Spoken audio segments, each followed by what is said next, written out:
Let us kick off this epic tale at the freezing peaks of Tianmen Mountain in Shangjing City. Our main character has spent ages suffering in this brutal wasteland, but he finally secured the ultimate prize. Let us introduce our boy, Gunji. He just got his hands on a game-changing martial arts manual. We are talking about the mountain's most legendary secret, forged over 500 years ago by the legendary sword sage himself.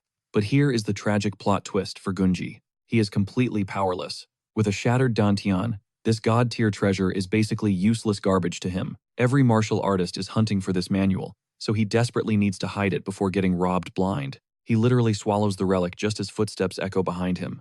A menacing dude named Zhang sneers, exposing our boy as a spy for the ruthless blood cult. Zhang smirks, realizing Gunji actually pulled off the impossible mission to find the sage's legacy. Our main character locks eyes, confirming the treasure is stashed away safely. He will hand it over, but only if Zhang honors their deal. These goons belong to the Twisted Blood Cult, and Zhang knows exactly why our boy risked his life on this suicide run. Gunji just wants his shattered dantian restored, and that vile death worm violently ripped from his chest. Zhang chuckles, admitting that was the original bargain. But plotting a massive betrayal, the scumbag sneers, "Even if I remove that parasite, you are totally washed up with nowhere to go." See, Gunji originally hailed from the prestigious Radiant Earth clan. He was ruthlessly exiled a whole decade ago after a disastrous key deviation completely obliterated his dantian. The blood cult dragged him into hell, planting that parasite to force absolute loyalty. But after carrying out countless dark missions, he is public enemy number one. Leaving the cult just means instant death. Fed up, Gunji demands him to cut the garbage. Zhang drops the act, demanding the sword sage's sacred records. Hand them over, and he might generously spare his pathetic life. Gunji fires back, claiming the scrolls are hidden where only he can access them. He is not asking for the stars here, he just wants to escape this toxic nightmare and live out a normal life. If Zhang swears to extract the worm, the secrets are his, but the old man just bursts into psychotic laughter as a blade flashes. Zhang knows the ultimate hiding spot, for a desperate spy is inside his own stomach. Blood sprays as Gunji realizes the devastating truth. They always planned to slaughter him like a dog. Yanking out his blood-soaked blade, Zhang mockingly tells him to not take it personally. It is just business. As a disposable pawn, Gunji was always destined to meet a brutal, bloody end. Our boy collapses, utterly shattered by how pathetic his entire life turned out. But fate delivers an instant dose of karma to Zhang. His fatal strike completely shredded the swallowed manual. Suddenly, intense, mystical blue flames erupt from Gunji's fading body. They do not burn at all, they feel like a ghostly illusion. Totally dazed, our boy accepts the chilling embrace of death. So this is the bitter end. As his vision fades, he prays that if a second life exists, he will never be this pathetic again. Splash! A freezing bucket of ice water violently shocks him awake. He gasps for air as two familiar faces loom over him. Frantically checking himself, Gunji finds 0 wounds and 0 burns. Staring back are Rexon and Hyunsun, the terrifying, black and white twin, ghosts of the blood cult. His brain short-circuits. Why do these villains look so young? He literally just died.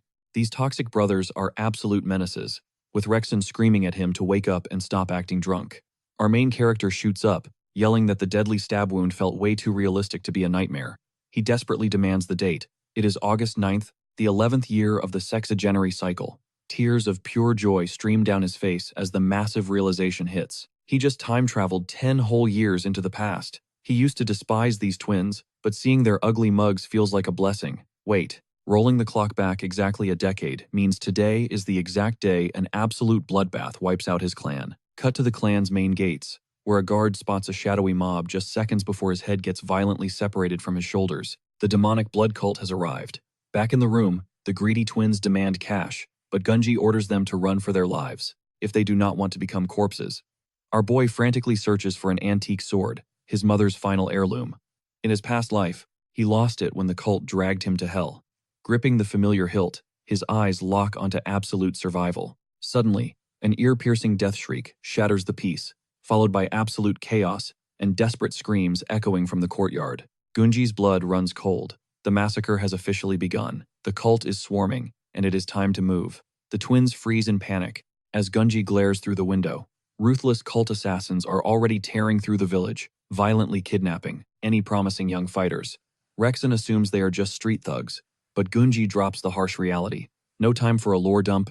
Those killers will breach this room in seconds. Sprinting away is the only option. Surprisingly, our boy is not sweating bullets over the twins. because he knows they are destined to become absolute monsters in martial arts. But those two are not his only allies on this battlefield. Gunji sprinted frantically through the chaotic halls, desperate to find his absolute best bro, Song. Time was running out fast. He found his buddy knocked out cold, screaming at him to wake the heck up. Song usually treated our main character like his grandmaster, but Gunji just yanked him up, barking at him to move. The ruthless blood cult was invading to kidnap young recruits. Escaping through the main gates was practically a death sentence. Enemies swarmed the perimeter like locusts. With the entire citadel locked down, Song nervously suggested finding a hiding spot. But camping in the dorms was way too basic. They needed a spot completely off the enemy radar. These psychos weren't looting treasure, they were harvesting kids. The cultists would definitely tear every normal room apart. Panic set in as Song asked if they were totally doomed, but Gunji just locked eyes with him. Trust me. With the compound completely sealed off, they had to dive into the absolute last place anyone would look, so they bolted straight toward the outhouses. Yes, the literal latrines for the entire martial arts clan. No elite warrior would ever step foot in there. Song was absolutely disgusted, but Gunji aggressively shoved him inside, promising he would be totally safe in the stench. Our boy wanted to hide there too, but had to pivot elsewhere. He needed to act as a decoy before the bloodthirsty cultists arrived. Time to disappear into the shadows. Spotting a nearby stable, he let a horse break loose and buried himself deep inside the massive pile of animal feed. The runaway stallion was the perfect distraction, but true martial artists could just track his energy aura anyway. Gunji gripped his weapon, ready for anything. Suddenly, a shrill voice shrieked at him to keep his filthy hands off. His literal sword was talking trash to him. She was utterly disgusted by his grime. Gunji thought a demon possessed the blade, but it was actually a legendary Sodan weapon. Completely shocked he could even hear her, she suddenly materialized into a tiny spirit. Let us officially introduce the ego sword, Lucia. Gunji was totally glitching out, wondering if he was just hallucinating. Lucia casually read his mind, aggressively yelling that divine weapons know literally everything their masters are thinking. Suddenly, a terrifying killer aura flared up right outside the stable. Lucia confidently told him to chill out. There was zero chance a random assassin could hear a spirit sword. But this cultist possessed insanely sharp instincts. The enemy tracked Gunji's footprints straight to the barn, smirking at his hidden prey. Lucia totally judged her master as a massive coward. She warned him to stay frozen, knowing the weak die first. Sweating bullets, our guy flashed back to his past life. Remembering how brutally Junk slaughtered him for being a pathetic spy, he refused to die like a helpless rat again. The absolute second the assassin reached into the hay, Gunji exploded from his cover with lightning speed. He flawlessly drove a dagger straight through the killer's throat. His fear was gone, replaced by an insane adrenaline rush. In this second life, he would survive absolutely anything. Lucia floated there in pure shock at his ruthless efficiency. She thought he was just a useless drunk hanging with those twins, but this kid actually had some serious fangs. He coldly told her to shut up. He needed pure focus. Things were about to get incredibly toxic. Blood cult assassins always hunted in packs. That meant this dead guy's lethal partner was already closing in fast. Hiding the corpse was useless. It was just a ticking time bomb until discovery.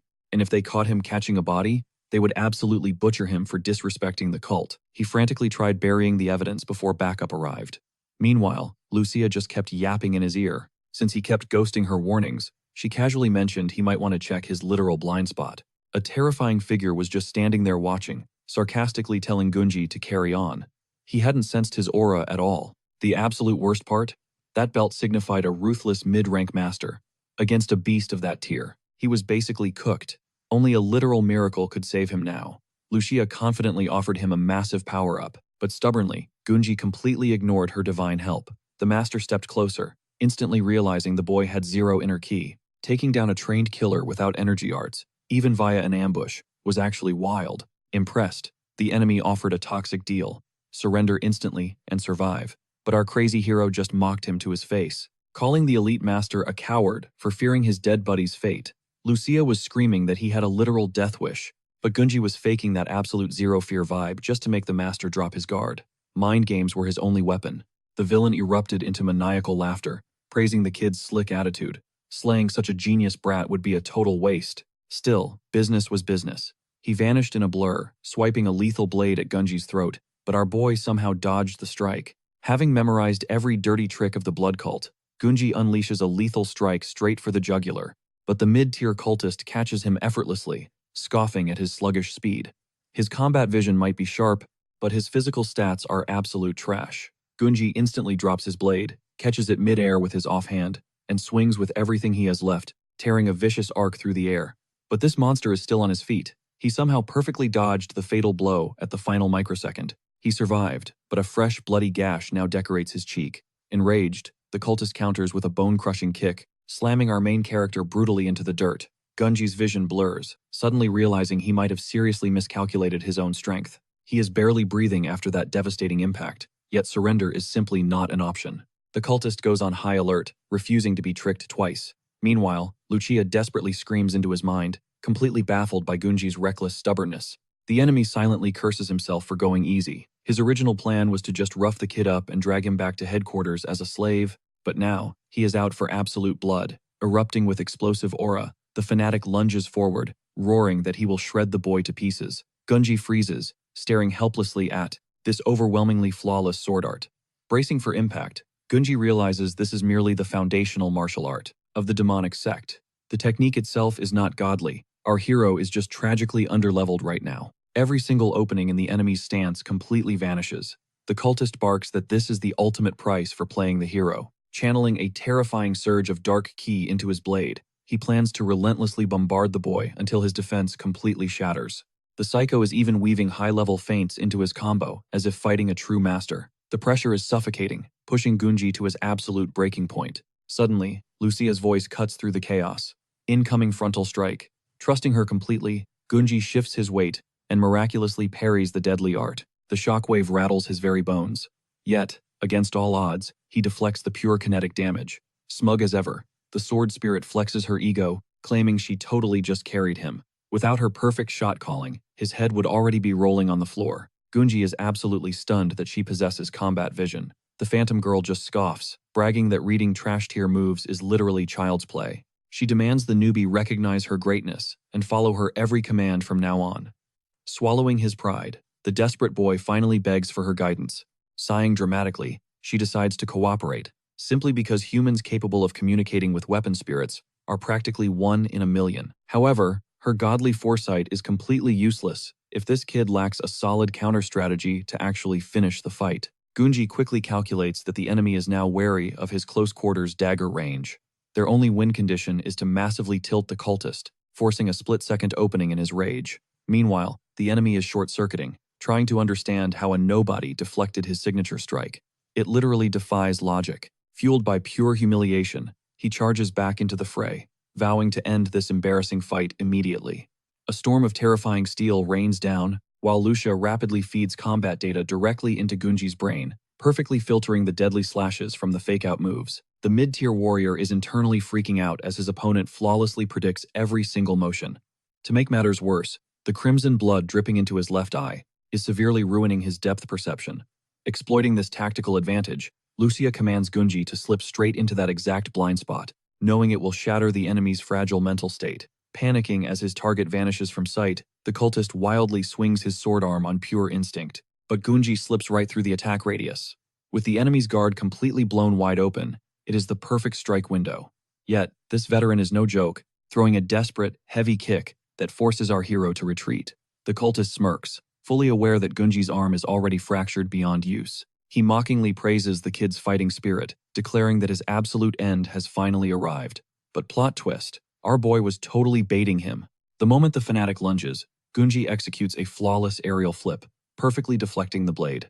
Riding that exact momentum, he unleashes a lightning-fast arc, tearing straight through the warrior's throat. A clean, undeniable, critical hit. As the lifeless body hits the dirt, an impressed Lucia cheers him on, admitting she completely bought his fake broken arm acting. She hypes up his insane battle IQ, praising how he chained that parry. Straight into an execution sequence. Catching his breath, Gunji humbly credits his phantom guide for the victory. Brushing off the compliment, she reminds him that surviving is all that truly matters. But just as the adrenaline fades, a terrifying new presence ambushes them. Despite Lucia's frantic warning scream, a devastating impact crashes into Gunji, instantly dropping his health to the absolute red zone. The nightmare was not over. These hunting squads operate in terrifying 3-man units. A high-ranking captain has entered the chat. He tracked them down after his subordinate pawns failed to report back to base. Gazing at the carnage, he coldly marvels that a pathetic street rat caused such a massive slaughter. Flashing back to the past, the story finally reveals the dark origins of Gunji's connection to this demonic group. Inspecting his nameplate, the enemies instantly recognize his noble bloodline. He is a direct descendant of the legendary Radiant clan. Yet, he holds zero martial power, branded as the ultimate family failure. His own flesh and blood discarded him like absolute trash. The moment his internal Dantian was brutally shattered. Seeing a fallen heir of the righteous faction, their initial twisted plan was to brainwash the kid and mold him into a perfect sleeper agent. But Captain O, a ruthless pragmatist, immediately shuts down that idea, refusing to waste valuable sect resources on a crippled bastard with zero ki. In his eyes, this shattered boy would not even survive the tutorial phase. Terror soaked him to the bone. Gunji had zero options left but to drop and grovel. He swore to be their ultimate double agent, just to survive. But wait, that was his pathetic past life. Our main character had completely leveled up, yet somehow, fate dragged him right back into this twisted nightmare scenario. Except this time, heavy chains crushed his wrists. Even worse, his overpowered sword spirit, Lucia, was giving him dead silence. The captain definitely snatched his blade. Without physical contact, their telepathic connection was completely severed. Captain O was low-key mind-blown. How did a trash-tier kid with a shattered Dantian trigger such absolute carnage, using just a dagger? He guessed martial bloodlines still possessed lethal fangs, even without internal energy. Honestly, our boy felt a spark of pride, that he was finally ditching his garbage reputation. But reality hit hard. He was getting dragged back into the bloody clutches of the demonic blood cult. Survival was step 1. Escaping this hellhole was step 2. But fate had a cruel twist. Captain O wanted his head rolling. Gunji had slaughtered actual cultists, and his lack of a Dantian made him totally useless. Why hoard a defective product when powerful, energy-wielding spies existed everywhere? Executing him on the spot felt like the only logical move. Absolute dread choked our hero. This psycho was addicted to ruining his life, swallowing his pride. He had to play the pathetic coward to cheat death. The captain barked a cruel laugh, mocking the kid for calculating the odds before finally groveling for mercy. The death flags were waving aggressively.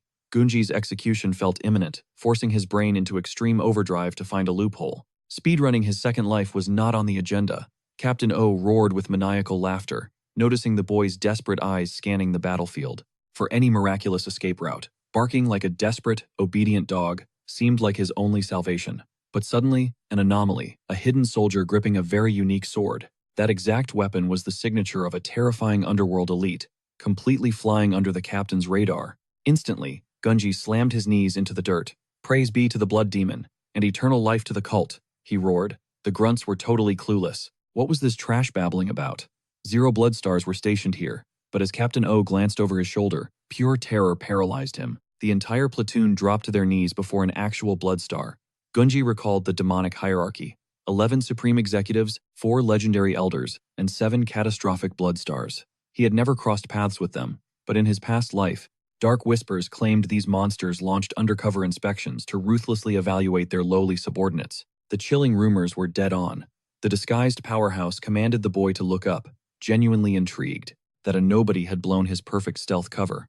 Enter Jack, the 4th star of the blood cult. He demanded to know how this civilian unmasked his identity, especially since he wasn't even a sworn cultist. Gunji smoothly replied that the blade was a massive giveaway. The deadly curvature and sinister aura were the undeniable trademark of a high-ranking cult veteran. But Jack's killing intent flared. How did this random kid know top-secret intel? Gunji desperately needed a god-tier lie. Thanks to his past life embedded in the faction, he was a master at dodging death. Spinning a web of deceit, he claimed demonic blood flowed through his veins, framing himself as the hidden descendant of a forgotten cultist. The surrounding warriors gasped in shock. Nobody had a clue. An Earth Clan scrub carried such dark lineage. Jack narrowed his eyes, skeptical.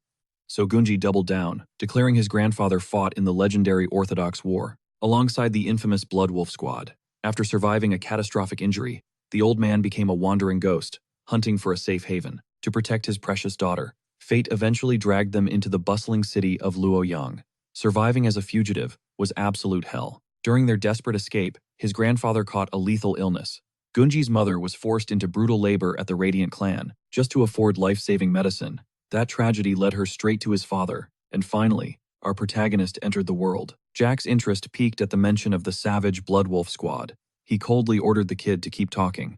Gunji felt the heavy pressure of Jack's test.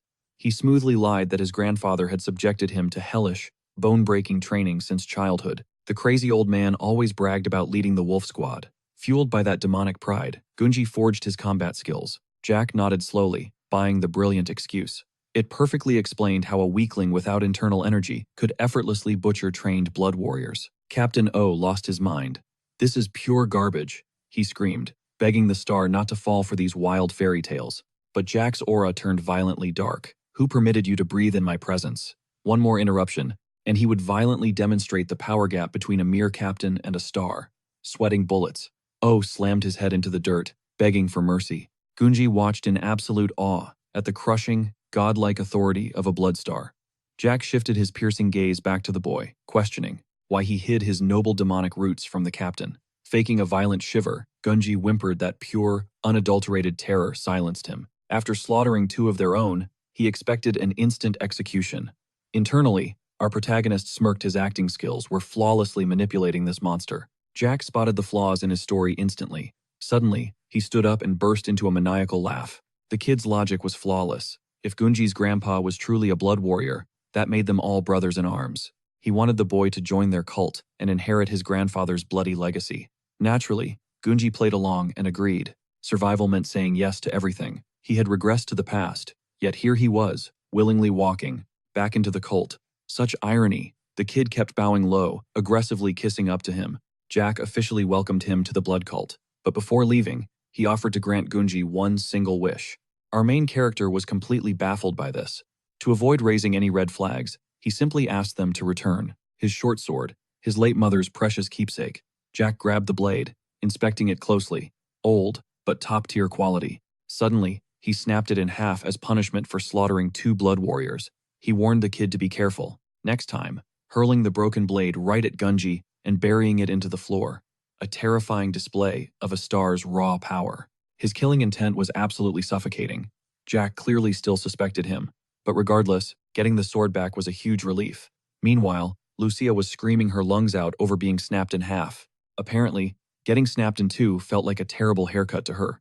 If she had a physical body, she would have totally wrecked that arrogant jerk. She asked if he was actually a blood cultist. Gunji denied it, though his answer wasn't entirely a lie either. Seeing her total confusion, our hero dropped a massive truth bomb. He regressed from 10 years in the future. Obviously, she called his bluff, but that didn't matter right now. Meanwhile, Jack ordered his captain to deploy a shadow spy to Luoyang City to dig up dirt on the kid's mother. He didn't care if the story was true, but the way Gunji handled the intense crisis and read his intentions screamed veteran spy. Either way, the boy knew way too much about their dark faction, so they had to watch their backs. Later, after traveling for a while, the spirit sword finally grasped his entire backstory. In his past life, Gunji never met Lucia. Only after regressing could he hear her voice. Now, she finally understood why he suddenly stopped acting like a complete loser overnight. Still, his luck was absolute trash. After all that time, he fell right back into the demonic cult's clutches. If he had just ditched the village, he would have lived. But our main character refused to run away. Song was the only one who truly valued him, even sacrificing his own life to protect him. He owed him a massive life debt, and rescuing him from the blood cult was the only way to settle the score. Lucia processed his crazy revelation. Basically, this kid held the absolute cheat code for the next 10 years. This meant he could twist fate and prevent countless innocent people from meeting a gruesome, tragic end. Gunji had never viewed it like that. He just wanted to survive. She demanded he stop acting like a coward and actually step up to rewrite destiny. The realization hit him hard. He finally had a second chance to master the martial arts. The sword asked how he planned to cultivate with a shattered Dantian core. Gunji had absolutely no clue, but alternative power-up methods definitely existed. Smirking, she offered to personally teach him an insanely overpowered short sword technique from her previous master, but idiot Gunji instantly brushed it off, underestimating a mere dagger art. Triggered, she furiously started reciting sacred martial arts principles to prove her absolute mastery. But right at that moment, the exact same blue flames from his regression ignited, swallowing Gunji whole once again. Our boy was suddenly thrown into a wild astral trip, completely lost in the void, looking ridiculously buff for some reason. Suddenly, an otherworldly voice echoed, claiming the universe must open by possessing the legendary Sword Heart. This cosmic, galaxy-like entity resonated through his soul. Then, just like that, he snapped back to cold reality. Neither of us had any idea what that was. But honestly, that supreme entity was likely the exact same one that granted his second life. Gasping for air, he asked Lucia if she saw what just happened, but she just scolded him for losing focus, meaning she was completely blind to the blue flames and deaf to the cosmic entity. Annoyed at being ignored, she practically logged off to rest. Gunji was exhausted too. Those mysterious azure flames were visible only to him. It definitely had a hidden connection to the Sword Sage's legendary secret records. Dawn broke, and they finally reached their nightmare destination. The doors slammed open, forcing everyone out. Gunji was not alone. Countless kidnapped youths from various raids were thrown out with him. Lucia asked about their location, and our boy grimly revealed that this was the infamous Six Bloods Valley, the demonic cult's brutal welcome party for all their abducted, fresh meat, about to be brainwashed into cult members. And that intimidating beast standing on the podium, their new, ruthless drill instructor, deep in the valley, Blood Commander Sank, loomed. Suddenly, a familiar voice called, "Our boy," from the shadows. It was the twins. They were completely shocked seeing Gunji captured, since he looked totally prepared during the ambush.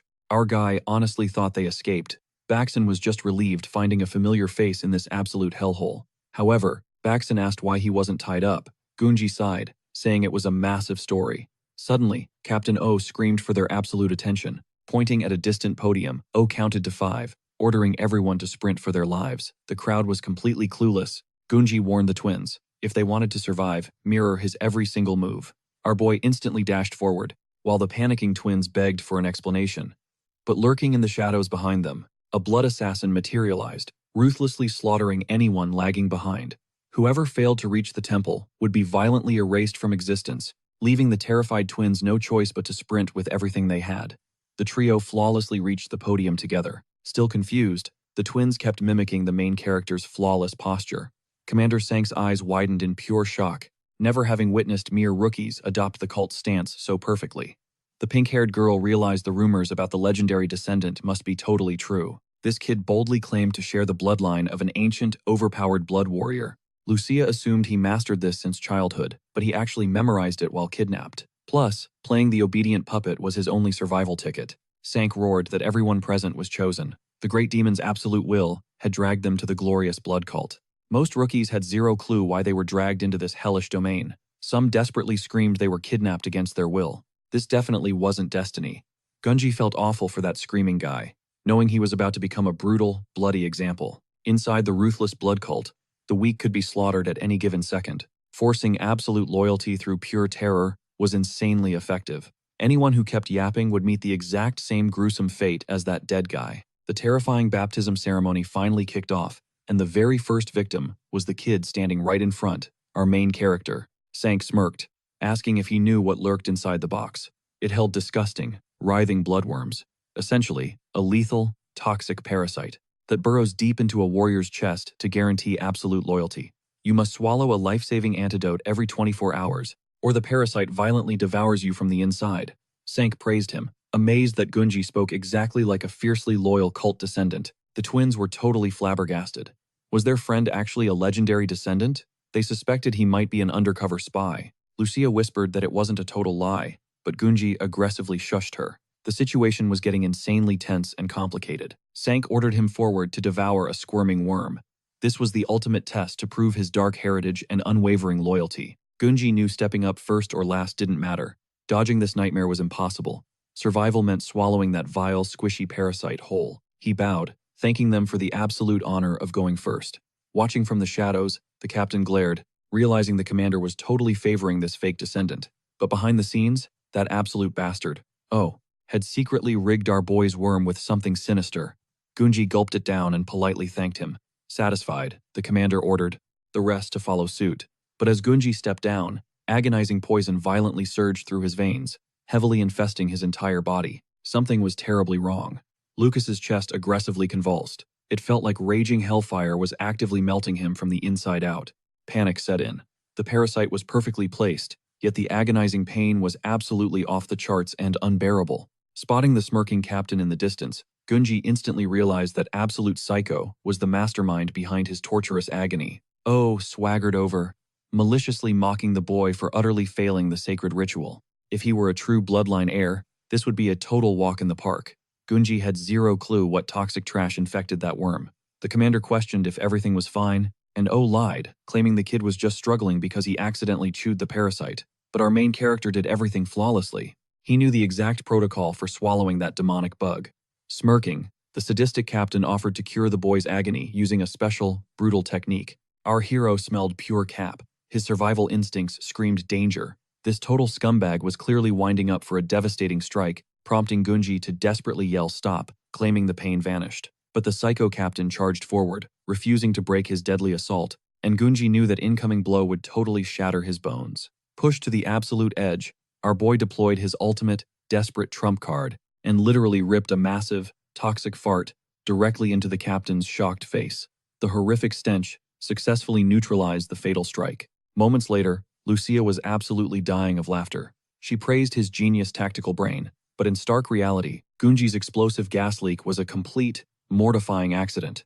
Regardless, that embarrassing detail didn't even matter anymore. What truly mattered was that the blazing chest pain had completely vanished. Gunji kept his mouth shut, but the guy somehow fully purged that demonic worm's poison. Baxon casually strolled up, insulting him while asking where they should head next. Being labeled a blood cult pawn? Our main character couldn't care less, but Baxon swears Gunji is just plotting to steal his spotlight. Suddenly, OG commands the room. It is time for the official rank evaluation test to begin. Gunji freezes. In his past life, a completely different captain ran this exact trial. Is this guy holding a grudge? OG points to the dark caves behind him. Inside, a ruthless blood examiner waits for each of them. These masters will push their talents to the absolute limit. Survive, and you earn a rank tablet. High, medium, or low. Inside the blood cult, pure strength is absolute law. Weakness equals death, so they better bring their A game. That blue belt wrapped around his waist, it screams high rank, and only the elites who score that exact tier will earn the ultimate prize. Having that deadly bloodworm ripped from their bodies, the crowd erupts into chaos, but the captain already warned them. Keep quiet. He whips out a sinister whistle. Gunji instantly covers his ears. One sharp blow, and fiery agony explodes in everyone's chests. Lucia panics, completely clueless.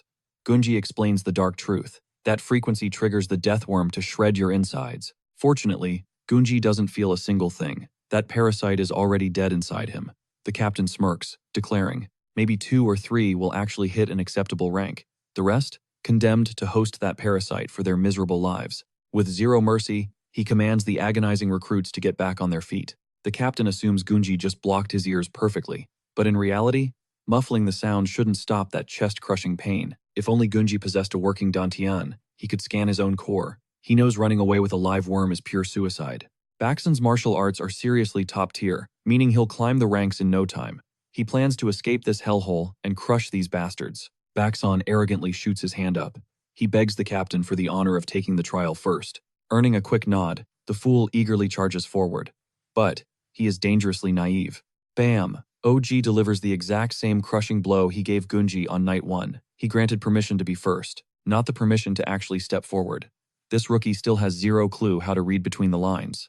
With that idiot Baxon eating dirt, the captain locks eyes with our boy. Gunji is up first.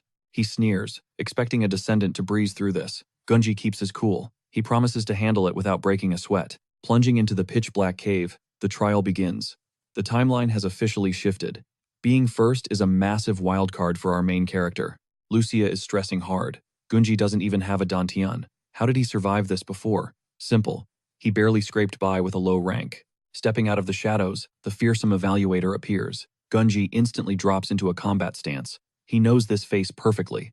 This man was his direct superior in his past life, and Gunji currently belongs to the legendary Blood Wolf squad, which means standing right in front of him is the ruthless Blood Wolf captain. Let us call him Sungwoo. The absolute menace demands an introduction. He heard rumors about Gunji's bloodline. Supposedly, his grandfather ran with the wolves.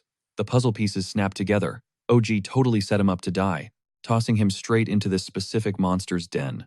Swallowing his pride, Gunji realizes he has to play the ultimate mind game. He bows respectfully, claiming his grandfather told epic tales of the wolves.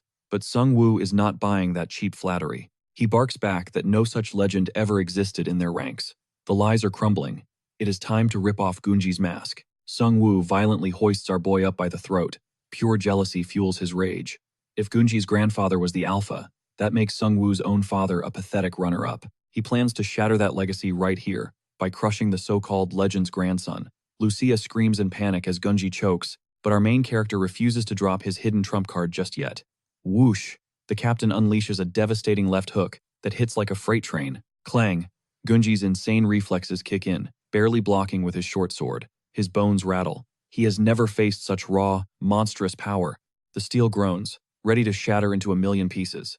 If Gunji cannot flip the psychological script right now, he is going to be beaten into a bloody pulp. Boom! A brutal kick launches Gunji crashing through the solid cave walls. Blood drips from his lips. One more direct strike, and it is game over. The bloodthirsty captain charges in for the kill. Gunji's vision blurs into darkness. His paralyzed body absolutely refuses to move. That nasty impact to the back of his skull has completely short-circuited his brain. With zero hesitation, Lucia taps into her spiritual sight. She screams a warning about a lethal horizontal slash aimed at his throat. Trusting her voice entirely, Gunji parries the deadly strike. Even then, the sheer shockwave blasts him right back into the dirt. Sungwoo raises an eyebrow, genuinely impressed. But disaster strikes. Gunji's sword flies out of his grip. Without physical contact with that blade, his telepathic link to Lucia is completely severed. The captain mercilessly pins him into the crater. He demands to know how a filthy rookie has such classified intel. Finally, an opening to talk. Gunji spits out blood and drops a massive bomb. Does he want to find his missing sister? Sungwoo freezes in absolute shock. He assumes this kid is a high-level spy who dug through the cult's most classified archives. But his sister supposedly died years ago in total secret. Gasping for air, our boy screams the ultimate truth. Sewa is still breathing. When Sungwoo's master got wiped out, his sister was snatched. That burned body they showed him? A total fake. She is still breathing, and if he wants her back, they need to strike a deal right now. The warrior raises his blade, burying it mere inches from our hero's face. He actually bought the pitch. Now he is all ears, demanding cold hard facts. Step 1 is extracting her exact location from Gunji. Our boy reveals the target is trapped with the Moonflower merchants. That entire syndicate belongs to the First Blood Star, the absolute mastermind who likely assassinated Sungwoo's father. Gunji lays out the brutal truth. It was a twisted setup to manipulate his rage and weaponize the Blood Wolves. That was the First Blood Star's endgame all along. Sungwoo denies it, but Gunji exposes that he never properly inspected his father's corpse. The Moonflower thugs completely hijacked the recovery and autopsy of that dead body. Dead silence fills the cave. Our guy smirks inwardly. He totally hooked him. Right this second, his sister is locked in the Moonflower's Hyunghai branch over in Shenyang City. The place is crawling with guards, so they need a trusted shadow to verify the intel. The captain finally agrees to forge an alliance, but promises to personally rip Gunji to shreds if this turns out to be a lie. Our lead reminds him he already swallowed the bloodworm, praying the captain finds his sister. Paranoia still lingers, but if the intel is solid, he swears absolute, lifelong loyalty to our boy. Gunji just nods in gratitude. His master was always a stand-up legend. Plus, Sungwoo actually handed him a solid mid-rank score. Earning that grade meant parrying fatal strikes while running on pure fumes. He still doubts the kid's mysterious grandpa even exists, but for today, he is gambling everything on our protagonist's words. Stepping out of the darkness, Lucia cheers over their massive win. Sungwoo possessed terrifying analytical skills, and even blind to Lucia's presence, he sensed the eerie perfection behind Gunji's evasions. It was like a ghost whispering cheat codes in his ear. As our hero rejoins the squad, Baeksun loses his mind, seeing a Dantianless nobody like Gunji snatch the exact same rank as him. Time skips forward, and Instructor O drags the rookies toward their next hellish trial. That arrogant Baeksun keeps whining about how a literal peasant matched his prestigious score. Lucia just laughs at his toxic competitive energy. Gunji knows the hater is just mad because he never flexed these god-tier reflexes before. The sword spirit senses the tension. Baeksun is not the only hater. Captain O wants him dead too. But our boy is bulletproof now. With Sungwoo backing his alibi, O cannot touch him. Being a semi-official blood cult member grants him some serious plot armor. Lucia floats closer, asking for the master plan. Gunji drops the ultimate goal, fixing his shattered Dantian. It is nearly impossible, but a loophole exists. Enter the omnipotent divine doctor. This legendary healer can cure literal death if your pockets are deep enough. It is a guaranteed fix. Rumor says he has rebuilt completely pulverized Dantians before. In exactly 10 months, this medical god returns to the Six Bloods Valley. Lucia assumes Gunji plans to grind and save up cash. Gunji smirks. Hard pass on grinding coins. He is going to hunt down a mythical medicinal herb instead. When the doctor arrives desperately seeking this ultra-rare plant, our boy will trade it for his cure. They are stuck here anyway, so they might as well rank up. Even if this demonic cult rivals the Orthodox faction, he must level up to avoid dying like the Phase 1 scrubs. But before reaching the next stage, a monstrous figure blocks their path. The entire local vanguard has been absolutely decimated by this absolute unit of a man. Let's call this beast Hashin. He is radiating pure disgust, calling the current trainees worthless trash not fit for survival. Spotting O and the fresh meat, he instantly grabs the instructor by the arm, refusing to let weaklings breathe his air. A single, devastating strike drops the captain like a literal ragdoll. This powerhouse is about to become a massive plot focus, so we will dub him Hashirama. Gunji freezes. Not even a top-tier commander possesses that kind of monstrous brute force. He has never heard of any master lurking in the Six Bloods Valley, packing this insane level of aura. Baek-sun hysterically screams about the captain getting packed up. Gunji snaps at him to shut his mouth and survive. The behemoth simply claps his hands, unleashing a catastrophic shockwave. It is a targeted sonic attack, and instantly, mind-shattering pain crushes everyone's skulls. The giant scoffs at their weakness, while blood slowly drips from our protagonist's ears. But right before he throws up, a mysterious heat ignites deep inside his chest. Lucia asks what the heck is happening to him, but our boy already knows his broken body is literally putting itself back together. A desperate scream shatters the silence. Baxen was shielding his twin, who was completely paralyzed by the agonizing, ear-ringing pain. Gunji is totally shocked these two actually endured it. Meanwhile, Elder Hashin just laughs like a maniac, declaring they passed his insane test. Since Baxen is totally confused, the old monster lands a brutal strike, smashing him into the dirt. He then notices our main character is still fully conscious too. Not knowing this psycho, Gunji tries moving, but the monster closes the gap instantly, kicking him straight to sleep. Sometime later, the captain finally wakes up. The commander and other elites arrived to figure out why this squad was taking forever. They demand answers about this absolute massacre. The terrified captain reveals they got ambushed by a total savage. This beast had enough raw power to one-shot him. A massive dude rocking wild, messy long hair.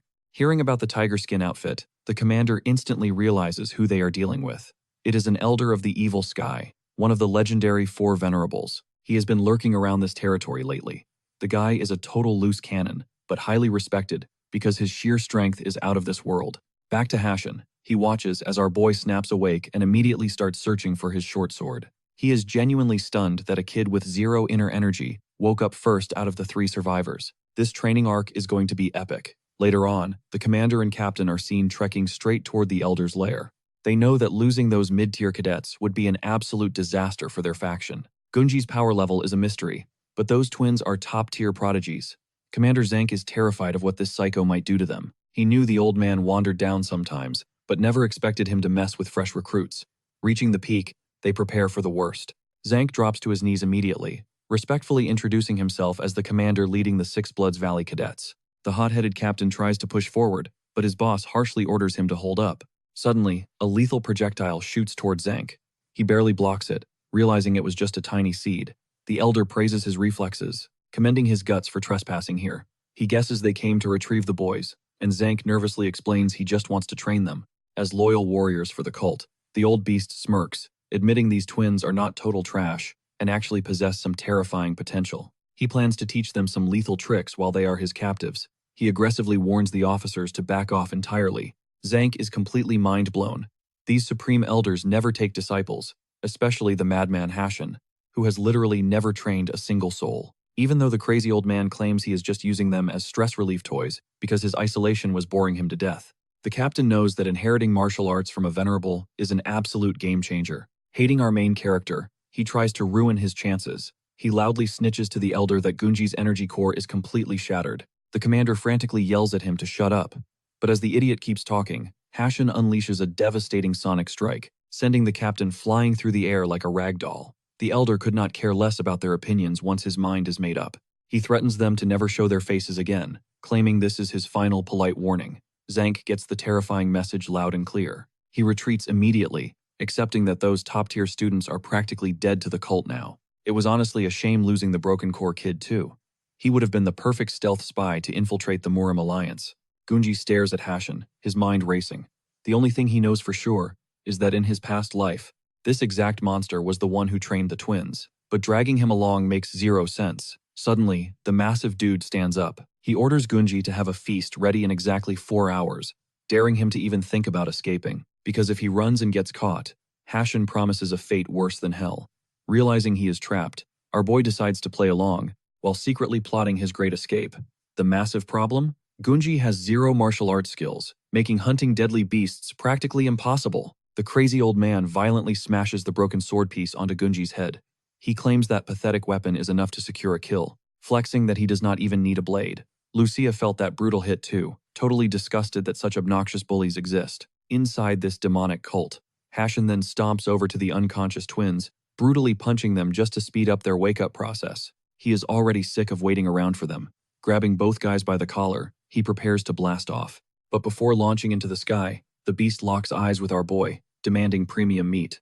Then, he leaps into the stratosphere. Left alone, our main character looks over the edge, instantly realizing he has been dumped on the peak of a colossal, death-defying mountain. How the heck is he supposed to hunt in 4 hours?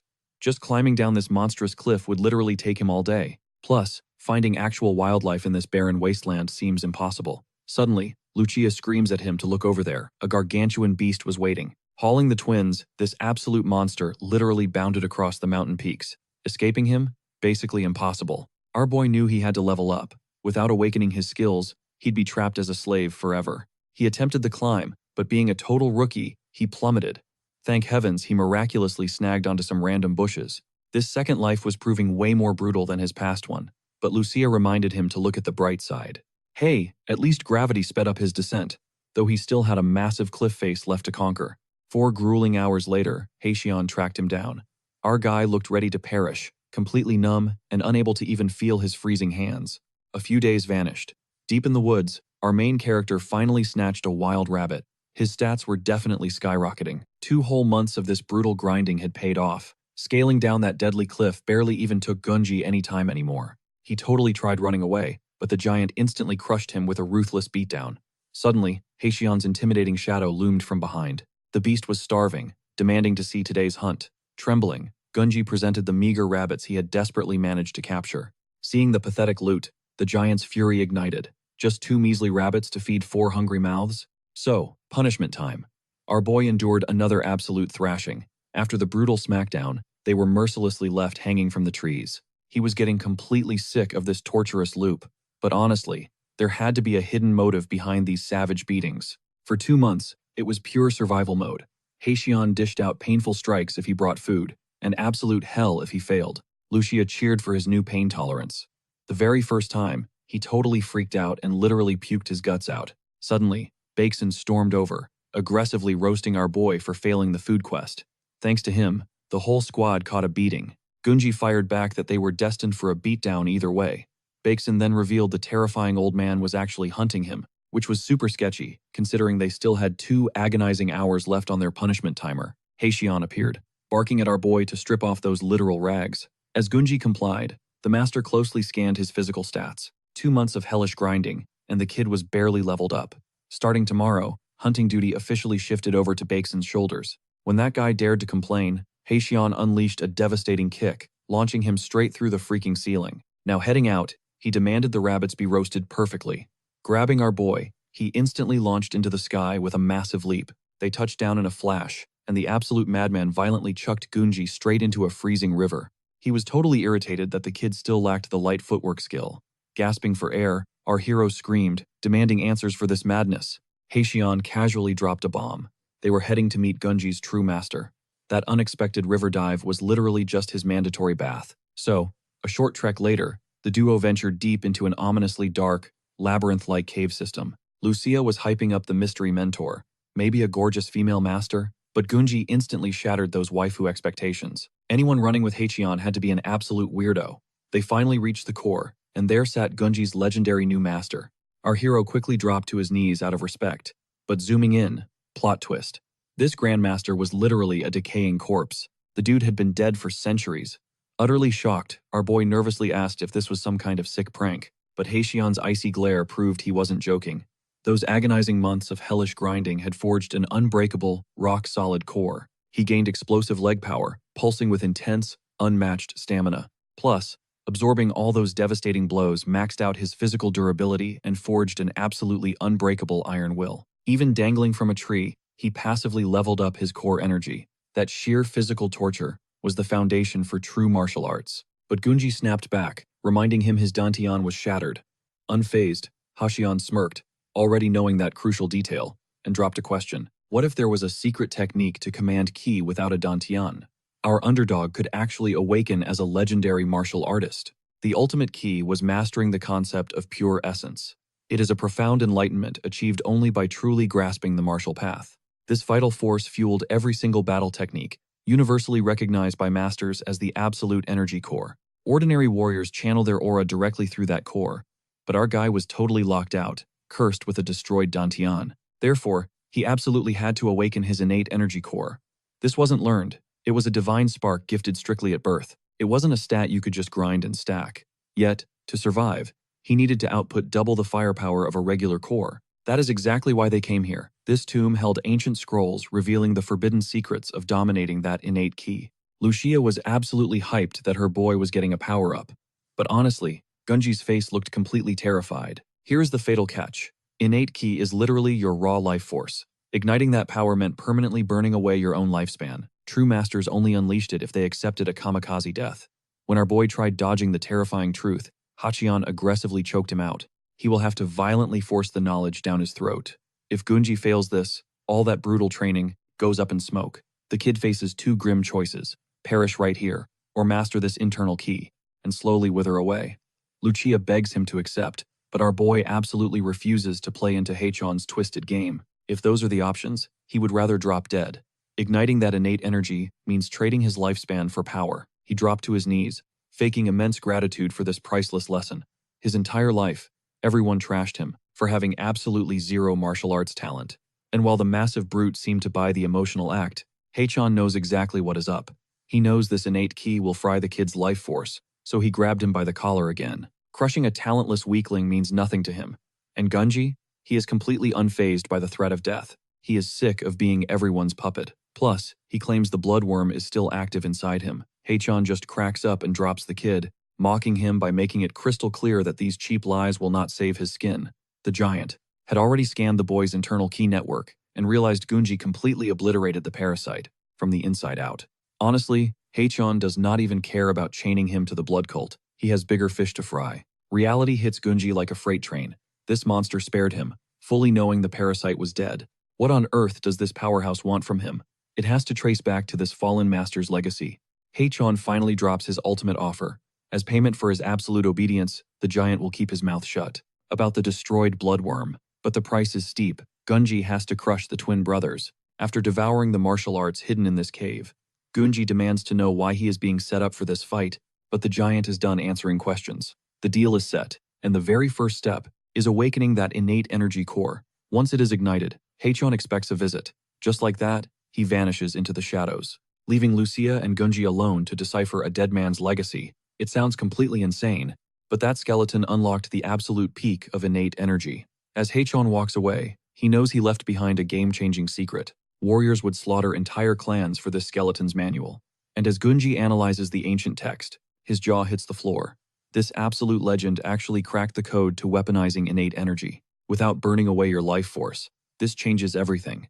He can actually become a martial artist without signing his own death warrant. Lucia is hyped about this ultimate jackpot, but Gunji pumps the brakes.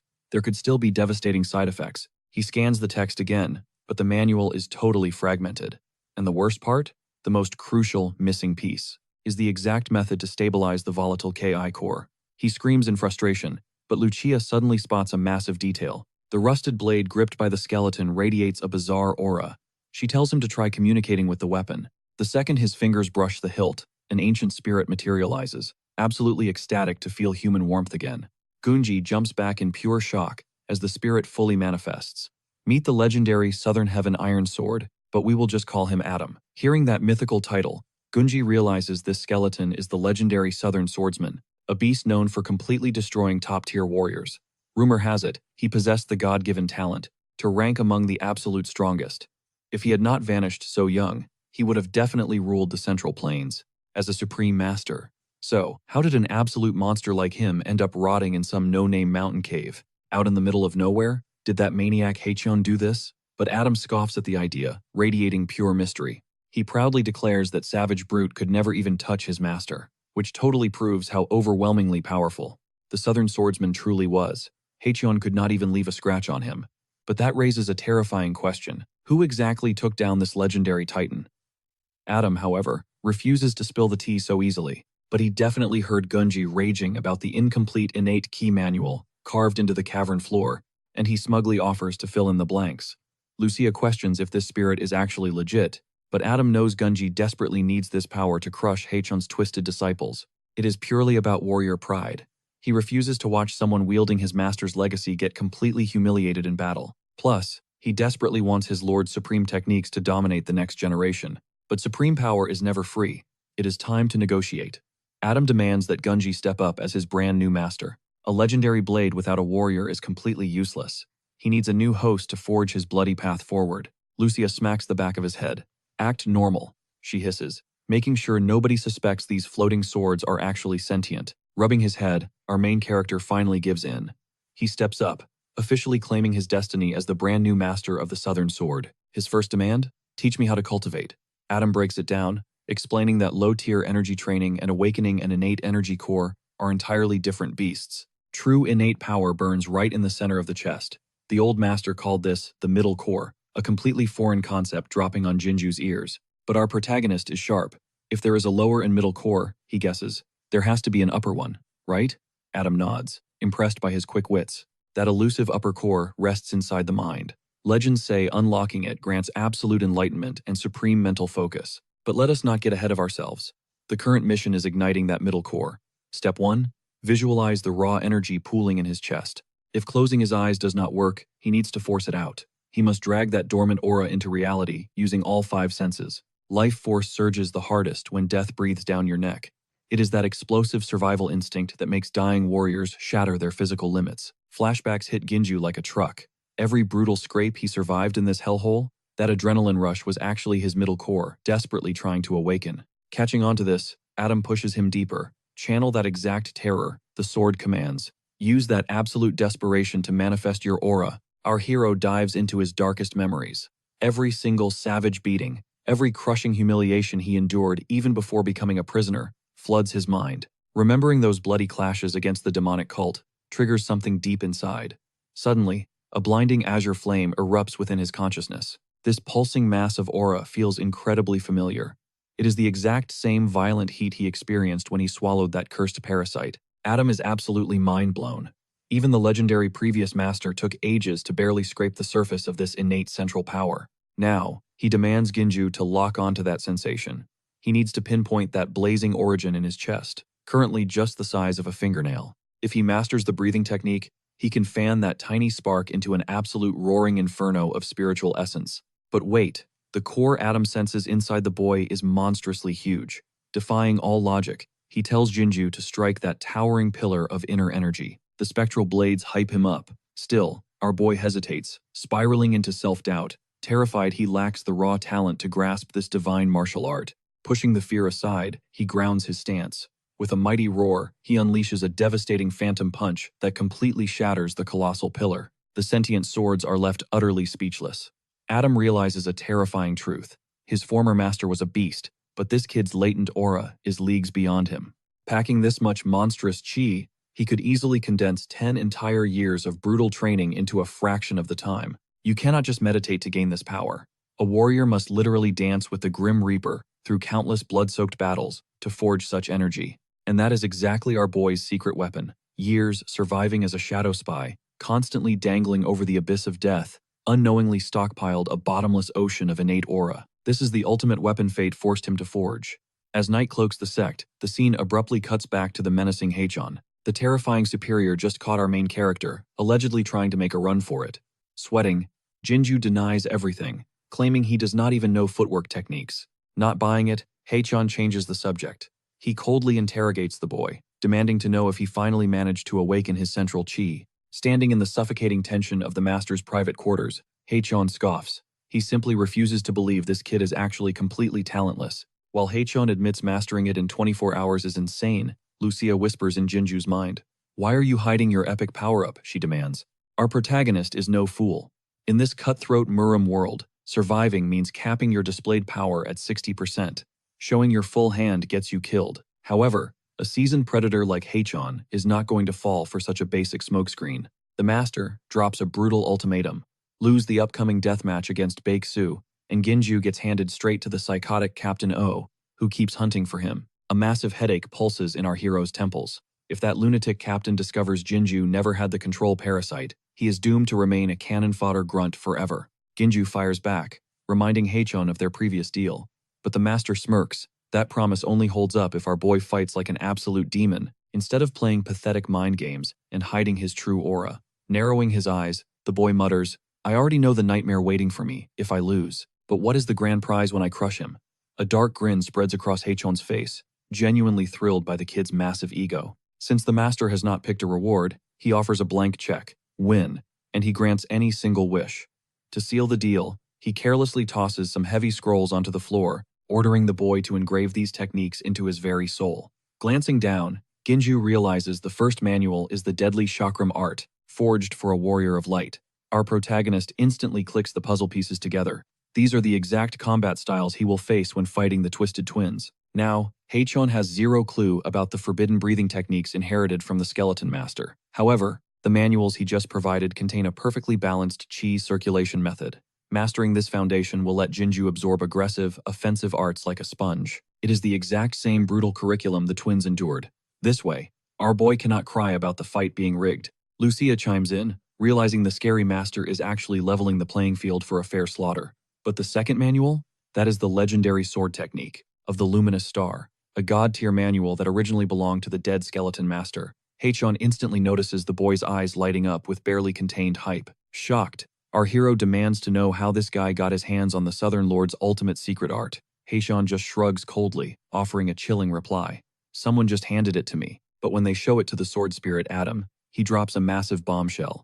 Heichon literally stole this ancient martial art from Adam's former master. That thief definitely slapped his own moves together to fill in the missing pieces. Those terrifying twins definitely inherited this exact mutant fighting style. Gunji realizes a fair fight is totally off the table right now.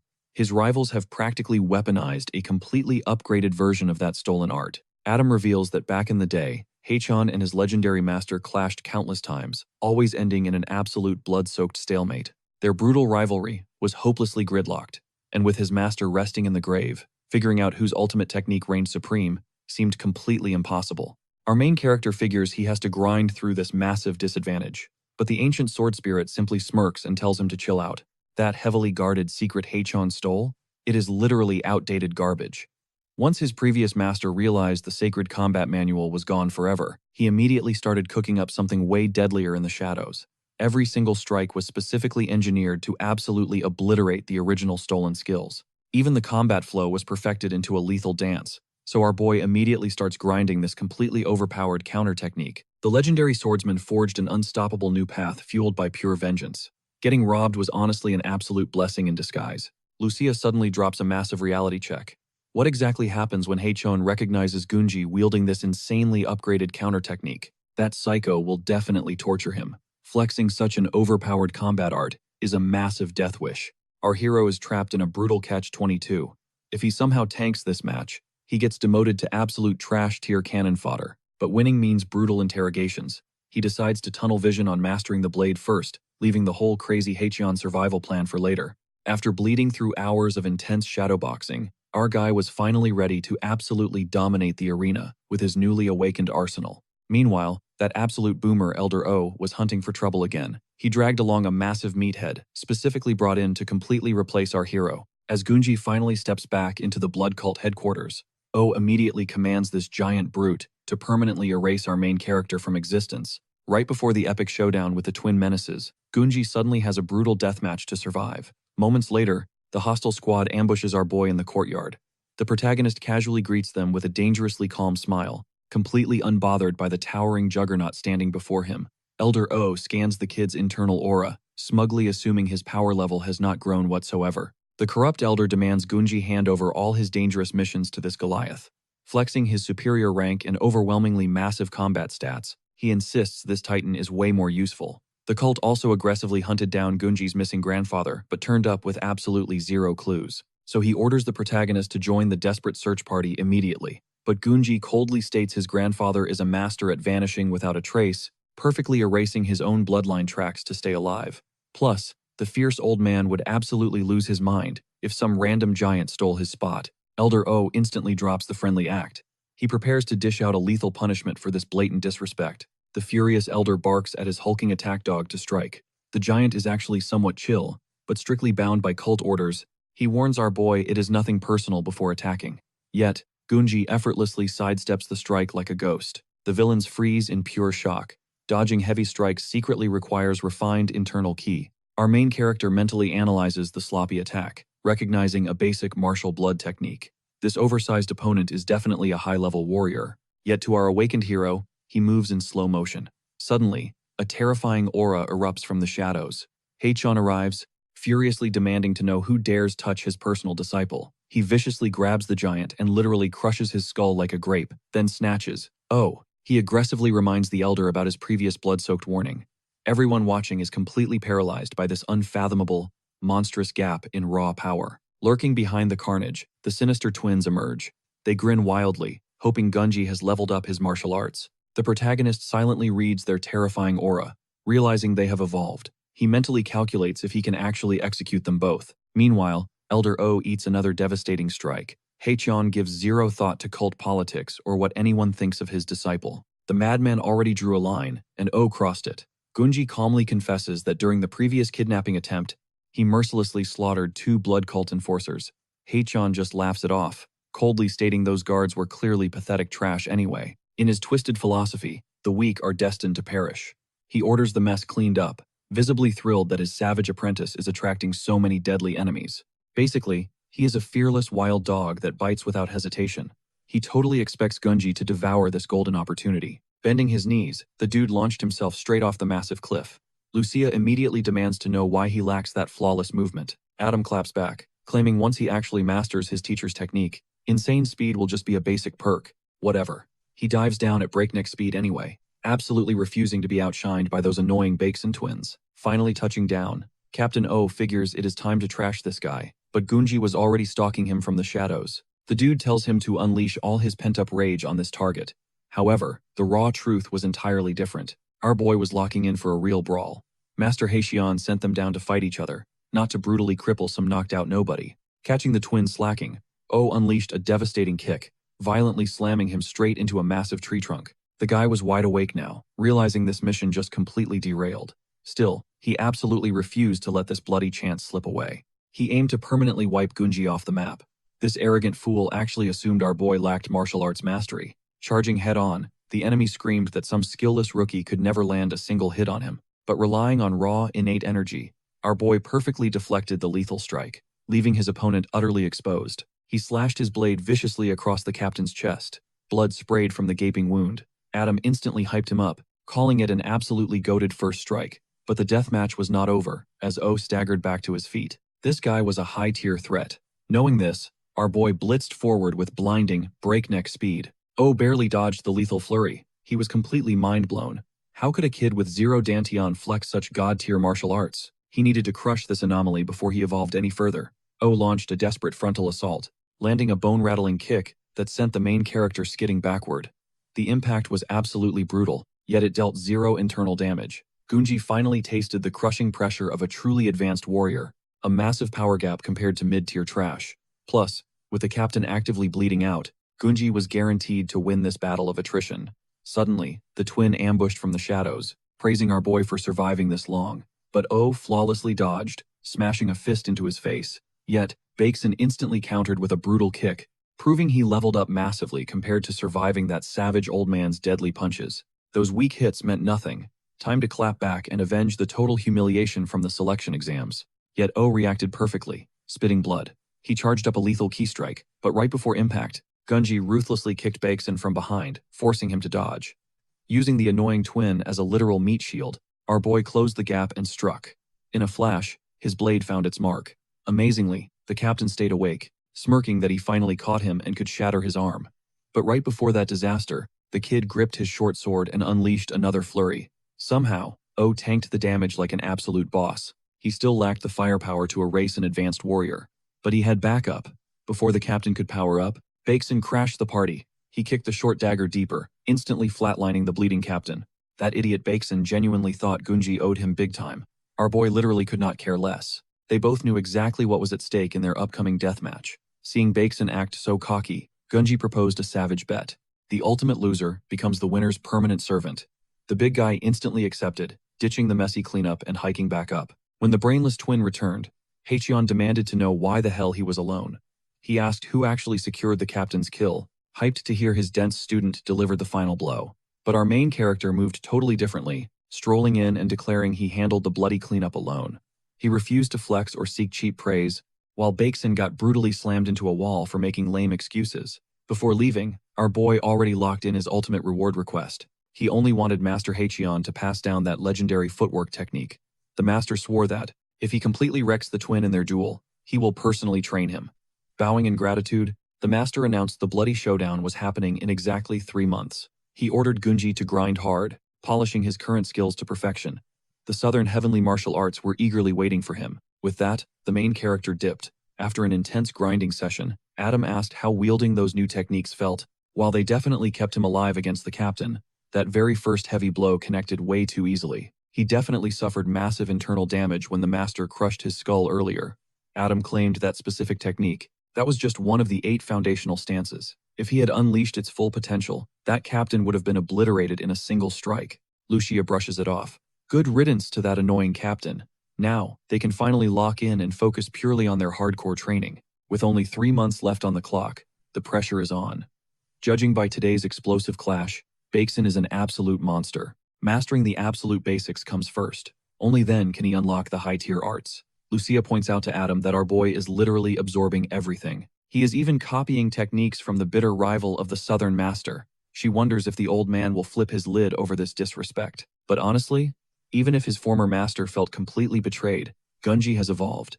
He is practically a reborn warrior now. He is a sponge, devouring every martial art in sight. When you are standing in front of a living legend like Hachion, stealing his moves is a must. Why would he not add those god-tier skills to his arsenal? Meanwhile, cut back to Bakeson. Boom! He gets brutally slammed into the dirt by a savage combo. The old master glares in pure disgust. The kid's focus is complete trash today. He barks at him, demanding to know if this pathetic display is necessary. Bakeson whines that his opponent is just Gunji. Thwack! Hachion smashes a wooden staff right over his skull. That so-called weakling is already mastering forbidden arts that the martial world does not even know exist. During his clash with the captain, our boy did not take a single scratch. Sure, Bakeson saw him take a hit, but 0 actual damage pierced his defense. If the deathmatch went down right this second, there is no way the twin scores an easy win. Reality hits Bakeson like a truck. He scrambles to his feet, begging his master to crank the training up to hellish levels. He is finally adapting to the brutal pressure. If he wants to absolutely crush Gunji into dust, he needs to push past his absolute limits. Hearing this fire, the old man smirks. He makes a chilling promise. If Bakeson proves his worth, he will pass down that legendary ultimate technique. But right now, the kid is still too weak to handle that kind of raw power. While the bald monk grinds away in solo training, trouble arrives. The ruthless commander drops in, aggressively demanding answers about his missing captain. And the lackey who tagged along. The old man plays completely dumb, denying everything. He issues a dark warning. If the commander keeps pushing his luck, he is going to get a very painful lesson in respect. Officially, those two are just missing in action. Fast forward through the grind. Months vanish in a flash. Our main character sits in deep meditation, his aura flaring. Suddenly, a massive boulder plummets straight toward his head. Flash! He draws his blade in a blur, shattering the rock into a million pieces. Adam notes his form is raw, but his lethal power is undeniable. Judgment Day has finally arrived. It is time to prove whose martial art reigns supreme.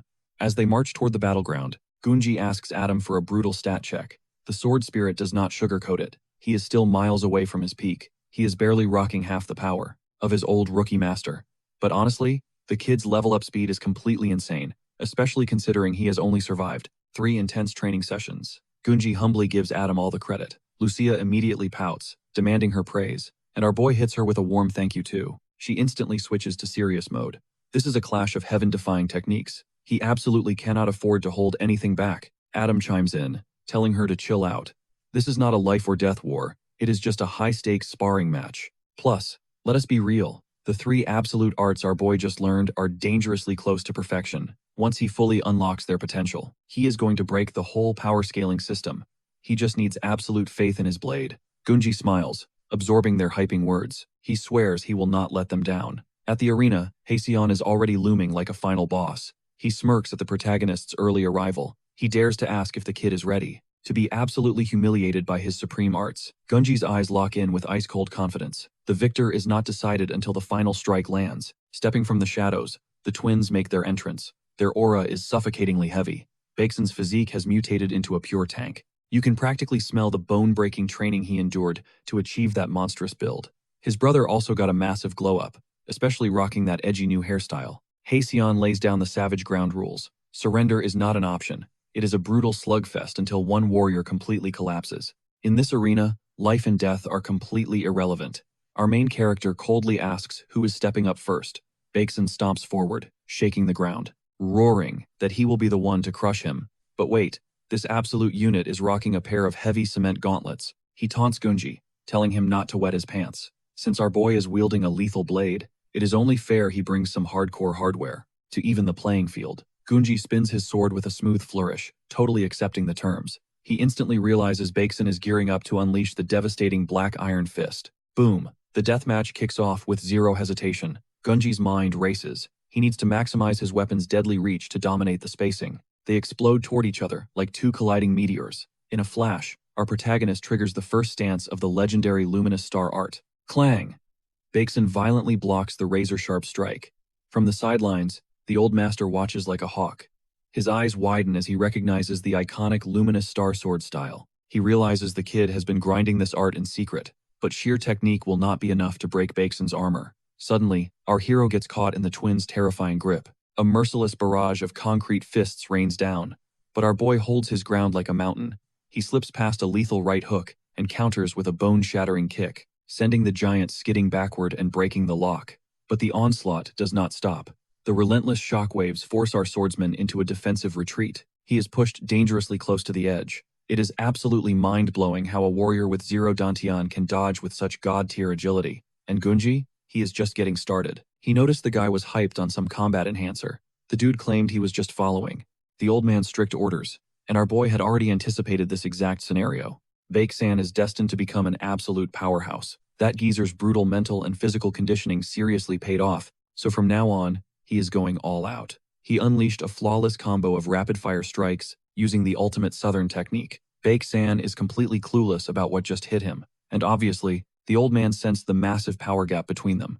But our main character is just getting started. He still has a lethal arsenal of attacks hidden away.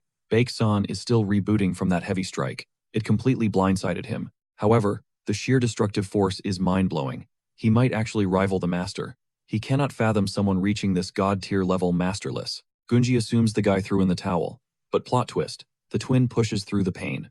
Trained directly by Master Haechon, he is bathed in pure agony and relentless blood, sweat, and tears. He is absolutely not folding this easily. No matter how ridiculously overpowered his opponent is, the swords are completely stunned that the twins' fighting spirit is still burning out of control. Adan realizes Gunji must drop his ultimate skills to actually win. Their explosive auras violently clashed and canceled out, blasting both fighters backward. Our protagonist locked into his stance, and Bakeson effortlessly read his movements, already memorizing the Southern arts. He acknowledges the kid's insane raw talent, but as long as he tracks the specific forms, he can shield his vital spots. After all, Gunji's entire playbook comes directly from the legendary Southern Swordmaster. Our boy pivoted into another deadly sequence. But since Bakeson recognized the startup, he perfectly guarded and parried the strike. He knows he just needs to rush him to close the gap and land a devastating critical hit. Still, Gunji isn't stupid and swiftly dashes backward. However, Bakeson blitzes forward at Godspeed and lands a brutal sweep kick to shatter his stance. With his balance fully destroyed, he lunged in and smashed a heavy blow. He smirks, thinking that purely downloading his attack patterns is more than enough to totally dominate this match. Unfortunately for him, the swords confirm our boy was just baiting, meaning he intentionally tanked those hits, and it makes perfect sense. Remember, the secret Southern arts Adan taught him are so freshly forged that the Grandmaster never even documented them in his scrolls. That is exactly why our guy absorbed the damage, masterfully protecting his critical vitals the whole time. Regardless, he knows the old snake Haechon is watching his every move. Thinking he could crush this beast using outdated textbook moves is straight-up delusional. Now he activates the fundamental forms of the Southern sword art, praying that the old geezer pays close attention to witness how his prized student crumbles. Bakeson braced for impact, convinced he could read the flow. But these are entirely alien techniques. Taking a massive thrashing, he has zero choice but to desperately retreat. He instantly realizes the entire fighting style shifted. You can't just casually swap stances that smoothly. This kid was throwing attacks that are totally useless now. The basic Fang sword slash has suddenly transformed into an unstoppable nightmare to parry. Spotting a tiny opening, he went for the kill. But Gunji had already set a wicked trap. He snared his arm and executed the latent clam sword strike. The shockwave from the impact is absolutely devastating, leaving his hands violently trembling. But Baeksan refused to hit the dirt that easily, because this absolute unit had also mastered some terrifyingly overpowered new skills. Adon instantly recognizes the aura. It is the legendary True Blood Golden Body. Now that he popped that ultimate buff, the entire battlefield changes. He urgently warns Gunji to create serious distance. And in a microsecond, the monster grazed our boy's cheek. That was demonic speed. He was already insanely fast before, but now he is practically teleporting. Keeping a safe range against this cracked fighter is going to be pure hell, so he desperately needs a clutch finisher to flip the script. Both warriors savagely charged head-on, and even though our boy unleashed the upgraded southern strikes, this absolute tank eats the damage like it's nothing. He landed a ruthless hook, slamming our guy into the concrete. That surging bloodlust has spiked his power levels off the charts. Baeksan showed zero mercy, dropping another bone-crushing kick, which our protagonist barely blocked, but the kinetic force is just too overwhelming. So he triggered the Luminous Star Art, the second secret form, forcing Baeksan to stagger backward. But the beast instantly recovers his footing, and, knowing time is running out, triggers a massive, tectonic, earth-shattering shockwave. Our boy is completely lost, wondering if this is a hidden skill, or if the twin is just panic-mashing. In reality, it was a genius smokescreen to stealthily blindside him from behind. Even so, Gunji miraculously parried the sneak attack, realizing his old friend Baeksan was dangerously pushing past his absolute limits. Trading a relentless flurry of explosive blows, Gunji warns Adon that at this insane pace, Baeksan might literally fry his own body. The blade agrees, but admits trying to speedrun this fight head-on is a death wish.